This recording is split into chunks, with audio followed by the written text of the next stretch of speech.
अन्नपूर्णे सदा पूर्णे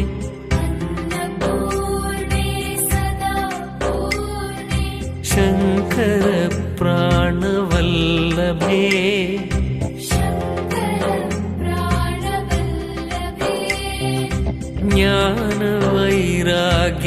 ज्ञानवैराग्यसिद्ध्यर्थम्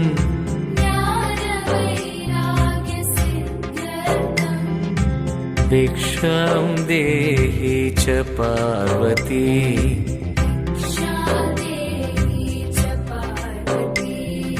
माता च पार्वती देवी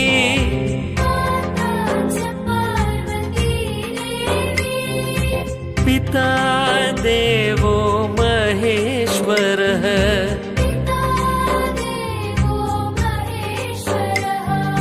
बान्धवा शिव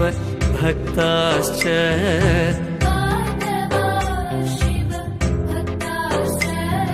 स्वदेशो भुवनत्रयम्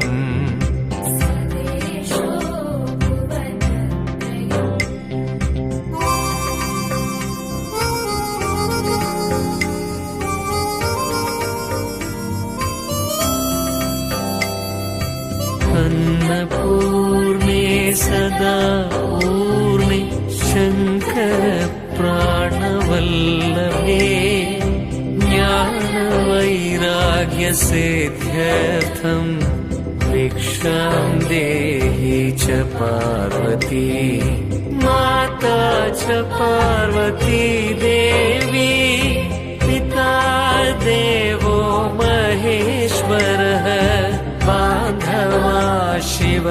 भक्ताश्च स्वदेशो